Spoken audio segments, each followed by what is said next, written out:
اپنے مسائل کو حل کرنے کے لیے سبسکرائب کریں آپ کے مسائل کا حل۔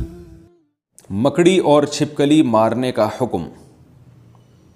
اویس مختار امریکہ سے پوچھتے ہیں، یہاں گھروں میں مکڑیاں بہت ہوتی ہیں جو جگہ جگہ جالے بنا لیتی ہیں، کیا گھر کو صاف رکھنے کے لیے مکڑیوں کو مارا جا سکتا ہے؟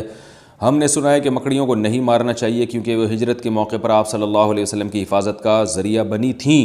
نیز کیا گرگٹ کو مارنا باعث ثواب ہے کیونکہ اس نے حضرت ابراہیم علیہ السلام کی آگ کو دہکانے کے لیے اس میں پھونکیں ماری تھیں؟ مکڑیوں کو مارنا تو جائز ہے، اس کے ناجائز ہونے کی ہمارے پاس کوئی دلیل نہیں ہے، اور ظاہر ہے گھر میں تنگ بھی کر رہی ہیں تو وہ تو شہد کی مکھیوں کو بھی مارنا جائز ہوتا ہے ایسے صورت میں کہ جب کوئی جانور تنگ کر رہا ہے آپ کو تو یہ تو گھر کی حالت خراب ہو جائے گی، گھر میں جالے بنے ہوئے تو آپ مار سکتے ہیں، ایسی صورت میں انشاءاللہ کوئی گناہ نہیں ہوگا۔ رہا یہ مسئلہ کہ گرگٹ کو مارنا، تو صحیح مسلم کی حدیث ہے کہ آپ صلی اللہ علیہ وسلم نے فرمایا کہ چھپکلی کے بارے میں کہ جب آگ جلائی جا رہی تھی ابراہیم علیہ السلام کی، تو چھپکلی اس میں پھونک مار رہی تھی اور اس آگ کو بھڑکانے کی کوشش کر رہی تھی۔ اس حدیث کا مطلب کیا ہے؟ علماء نے لکھا ہے کہ یہ صرف یہ بتانے کے لیے ہے کہ چھپکلی اور اس جنس کے جتنے جانور ہیں، جس میں گرگٹ بھی آتا ہے، یہ جو جنس کے جانور ہیں نا، ان میں انسان دشمنی کے سافٹ ویئر انسٹال ہوئے ہوئے ہیں، یہ انسان دشمن جانور ہیں، یہ ان کو جب موقع ملتا ہے انسان کو نقصان پہنچاتے ہیں، تو اس لیے آپ صلی اللہ علیہ وسلم نے چھپکلی کو مارنے کی ترغیب دی، اور گرگٹ کا بھی وہی حکم ہے جو چھپکلی کا ہے، اور آپ صلی اللہ علیہ وسلم نے فرمایا کہ جس نے ایک وار میں مارا اس کو 100 نیکیاں ملیں گی، اور جتنے وار کم ہوتے جائیں گے نیکی کم ہوتی چلی جائے گی۔ وجہ اس کی یہ ہے کہ جانور کو جتنی کم تکلیف دے کے موت دیں گے وہ اتنا زیادہ ثواب ہے۔ اب چھپکلی کہیں دیوار پر ہے، آپ نے ایک چپل ماری اور وہیں اس کا اسٹیکر بن گیا، تو چھپکلی کو اس سے تکلیف نہیں ہوتی، سیکنڈوں میں اس کی جان نکل جاتی ہے۔ لیکن اگر آپ نے اس سے کھیلنا شروع کر دیا، پہلے اس کی دم کاٹی، اس کا آدھا گھنٹہ آپ نے دم کا تماشا دیکھا، جیسے بچے کرتے ہیں چھپکلی اور گرگٹ کے ساتھ، پھر اس کو رسی میں گھما گھما کے مار رہے ہوتے ہیں، تو اس سے آپ کی نیکیاں کم ہوتی چلی جائیں گی، بلکہ جانور پہ ظلم کا گناہ بھی ہو سکتا ہے۔ تو اس لیے جانور کو مارنا چاہیے، ان جانوروں کو جو انسان کے لیے نقصان دیں، مگر مارنے کا وہ طریقہ اختیار کیا جائے جس میں جانور کو تکلیف کم سے کم ہو۔ دنیا کے پالتو جانور کیا جنت میں ہمارے ساتھ ہوں گے؟ جو جانور ہم دنیا میں پالتے ہیں اگر وہ فوت ہو جائیں تو کیا جنت میں وہ مل سکتے ہیں؟ محمد کاشف لاہور۔ جانوروں کے لیے فوت کا لفظ استعمال کر رہے ہیں، شکر ہے یہ نہیں کہا کہ اگر ان کا انتقال ہو جائے۔ بھئی جانور تو مر جاتا ہے بیچارہ، تو بس وہ مر کے ختم ہو گیا، اس کا کوئی حساب و کتاب نہیں ہے آخرت میں، نہ وہ جنت میں، کوئی ایسی ہمیں روایت ملتی ہے کہ وہ جنت میں آپ کے ساتھ ہوں گے، تو ایسی کوئی روایت نہیں ہے۔ البتہ صحیح مسلم کی ایک حدیث ہے کہ جانوروں سے اتنا حساب ہوگا کہ کسی جانور نے بے سینگ والے یعنی سینگ والے بکرے نے، جانور نے بغیر سینگ والے کو مارا ہوگا تو اللہ تعالیٰ ان دونوں کو زندہ کر کے انتقام لیں گے، ایک روایت ہے یہ۔ تو یہ علماء بیان کرتے ہیں یہ بھی صرف دنیا کو دکھانے کے لیے کہ یعنی انصاف میں مبالغہ۔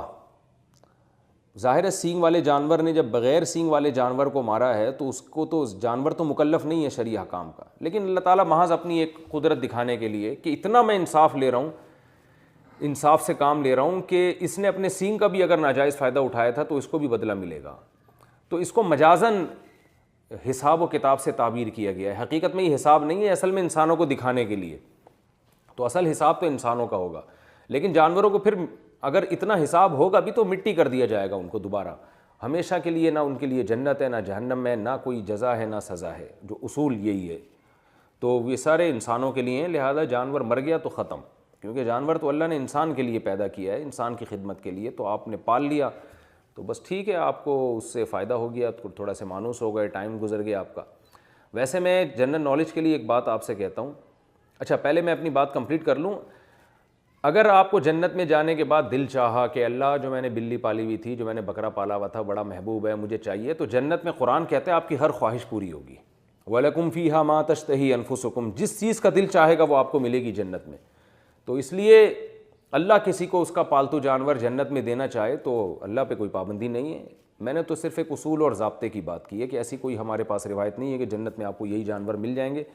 بہرحال اللہ ہر خواہش آپ کی پوری کرے گا۔ لیکن ویسے میں جنرل نالج کے لیے آپ کو ایک بات عرض کروں کہ جو ہمارے معاشرے میں کتے بلی پالنے کا جو رواج آ رہا ہے نا، یہ وہاں آ رہا ہے جہاں اولادیں نہیں ہو، بچے روکے جا رہے ہیں، یہ نیچرل نہیں ہے۔ انسان کی انٹرٹینمنٹ کے لیے، اس کی تفریح کے لیے، اس کی آنکھوں کی ٹھنڈک کے لیے اللہ نے اولاد کی نعمت رکھی ہے. یَهَبُ لِمَن يَشَاءُ إِنَاثًا وَيَهَبُ لِمَن يَشَاءُ الذُّكُورَ. جس کو چاہتا ہے بیٹے گفٹ کرتا ہے، جس کو چاہتا ہے بیٹیاں گفٹ کرتا ہے، اور جس کو چاہتا ہے دونوں گفٹ کر دیتا ہے. تو بچے کیوں نہیں پالتے آپ لوگ؟ میں حیران اس پر ہوتا ہوں. میں کہتا ہوں جس گھر میں چھوٹا بچہ ہے نا، اتنی تفریح ہے اس گھر میں، اتنی انٹرٹینمنٹ کا سامان موجود ہے کہ اس کو کتے بلی پالنے کی ضرورت ہی نہیں ہوگی. اور میں تھوڑا سا کھلی ڈلی زبان بھی استعمال کرتا ہوں، یعنی آپ کے ہاں جو ہے نا ہر 1-2 سال کے بعد کوئی لیٹسٹ ورژن ہونا چاہیے بچوں کا، کوئی نیا پیس آنا چاہیے مارکیٹ میں. وہ چھوٹا بچے کی تفریح الگ ہی ہوتی ہے. جو بڑے ہو جاتے ہیں نا وہ الگ ٹائپ کی یعنی آنکھوں کی ٹھنڈک بنتے ہیں. چھوٹا بچہ جو انٹرٹینمنٹ دیتا ہے نا وہ بڑا نہیں دے سکتا. اس کا مسکرانا، اس کی حرکتیں، اس کا اچھلنا کودنا، یقین نہ آئے آپ انٹرنیٹ پہ سرچ کریں بچوں کی حرکتیں، بچوں کی کہکہے، بچوں کی مسکراہٹ، آپ کا دل باغ باغ ہو جائے گا. جبکہ وہ بچے اجنبی بچے ہوں گے جو انٹرنیٹ پہ یوٹیوب پہ آپ کو نظر آ رہے ہیں. آپ سوچیں جب آپ کے اپنے ہوں گے تو کتنا اچھا لگے گا. تو ہو کیا رہا ہے کہ بچے پیدا نہیں ہوتے ہیں تو ایک آدھ ہوتا ہے، وہ بڑا ہو جاتا ہے، پھر گھر میں سب بور ہو رہے ہیں. تو بچے کی گھر میں موجودگی یہ بہت ضروری ہے، پیرنٹس کے لیے بہت ضروری ہے. یہ والدین کے لیے، ماں کے لیے، باپ کے لیے، دونوں کی صحت کے لیے بچے کا ہونا ضروری ہے. لوگ اکثر کہتے ہیں والدین بچوں کو پالتے ہیں. میں کہتا ہوں بچے جتنا والدین کو پالتے ہیں نا، والدین اتنا بچوں کو نہیں پالتے. بچہ خود ماں باپ کو پالتا ہے. یعنی پالنے کا مطلب ان کی ذہنی تفریح کا ذریعہ بنتا ہے. ماہر نفسیات کہتے ہیں دماغی درجنوں بیماریوں کا علاج چھوٹا بچہ ہے. اتنی خوشیاں دیتا ہے چھوٹا بچہ. اور ہمارے ہاں آپ دیکھو کہ خام خام ایک غیر مسلموں سے آئی ایک چیز، جو نیچر سے ہٹ کر زندگی گزار رہے ہیں وہ ہمیں بھی نیچر سے ہٹا رہے ہیں. تو گھروں میں رونقیں ختم ہو گئیں. ہزار گز کے بنگلے ہیں، اور دیواروں کو دیکھ دیکھ کے جناب وہ میاں بیوی جو ہے نا دیواریں دیکھ دیکھ کے خوش ہو رہے ہوتے ہیں. میں کہتا ہوں وہ چھوٹا گھر جو بچوں سے بھرا ہوا ہو اس میں زیادہ خوشیاں ہیں ان ہزار گز کے بنگلوں سے جس میں 2-3 افراد رہتے ہوں. میرے تو ٹریولنگ بہت ہوتی ہے، میں ہر گھر میں جاتا ہوں، یعنی ہر طرح کے لوگوں میں ملتا ہوں، ہر طرح کے گھروں میں جانا ہوتا ہے. میں دیکھتا ہوں کہ جو غریب لوگ ہیں جن کی اولادیں ہیں اور وہ زیادہ خوش ہوتے ہیں ذہنی طور پر. الا یہ کہ خدا نخواستہ اولادوں میں کوئی قاتلانہ لڑائیاں ہو رہی ہوں وہ تو ایک الگ بات ہے، لیکن نارمل جو حالات ہیں اس کے حساب سے بات کر رہا ہوں. وہ زیادہ خوش ہوتے ہیں. اور میں ایسے گھروں میں بھی گیا ہوں ہزار گز کے لگژری، اور وہاں جا کے دیواریں کاٹنا شروع کرتی ہیں، کھاتی ہیں دیواریں کہ کیا ہے یہ، کس کے لیے بنایا آپ نے؟ آپ کے تو اولاد ہی نہیں ہے. ایک آدھ بچہ ہے، اس کو اولاد تو نہیں کہتے. تو کیا ہو گیا؟ عقل کو ماتم کرنے کا دل کرتا ہے. جو خوشیوں کی زندگی تھی وہ گورے نے آپ سے چھین لی ہے، وہ مصنوعی خوشیاں آپ کو دے رہا ہے. دیکھو نیچر کا کوئی متبادل نہیں ہوتا. آج بھی لوگ چشموں کا پانی اور گرینری اور درخت اور اس ٹائپ کی چیزوں میں لوگ زیادہ سکون محسوس کرتے ہیں. اگر بنگلے بناتے بھی ہیں تو اس میں کوشش کرتے ہیں پھول لگانے کی، گارڈن بنانے کی، اس لیے کہ جو اطمینان جو نیچر میں جو انسان کو روحانی سکون ملتا ہے وہ نیچر سے ہٹ کے نہیں ملتا. تو آپ پالیں. کتے پالنا تو جائز نہیں ہے ضرورت کے بغیر. آپ باقی جانور پالیں، لیکن پہلے آپ اپنے بچوں کو پالیں. بچوں کو آپ پالیں گے تو انشاءاللہ پھر یہ ضرورت نہیں رہے گی آپ کو ان چیزوں کی. پھر بھی اگر پالنا ہے تو میں کہتا ہوں پھر بکریاں پالیں، گائے پالیں، بھینس پالیں. اس کا فائدہ بھی تو حلال جانور پالیں نا. بلی کا کیا فائدہ ہوگا آپ کو؟ بلی تھوڑا سا انسیت کرے گی آپ سے، ٹھیک ہے جائز ہے بلی پالنا بھی، تھوڑی سی مانوس ہو جائے گی، لیکن اس کا قوم کو بھی کوئی فائدہ نہیں ہے، آپ کو بھی کوئی فائدہ نہیں. اس کے بالوں میں بیماریاں بھی ہوتی ہیں، تو قوم کو بھی فائدہ نہیں. قوم کو بھی فائدہ ہے حلال جانور پالنے میں. بکریاں، بھیڑ، گائے، بھینسیں یہ پالیں گے، دودھ فائدہ ہوگا، آرگینک دودھ ملے گا آپ کو، آرگینک گوشت ملے گا آپ کو. دیسی مرغیاں پالیں گے، آرگینک انڈا ملے گا آپ کو. انڈے مارکیٹ سے شارٹ ہوتے جا رہے ہیں آرگینک انڈے، اور جو آرگینک کے نام پہ مارکیٹ میں بک رہے ہیں ان کا بھی کوئی بھروسہ نہیں ہوتا کہ دیسی ہیں بھی کہ نہیں ہے. تو پتہ نہیں کیا ہو گیا لوگوں کو، ہم سمجھ میں نہیں آ رہا. پولیس کے ذریعے بھی کوشش کر لی ہے سمجھانے کی، پولیس والوں کی سمجھ میں نہیں آ رہا تو کیسے آپ کی سمجھ میں آئے گا.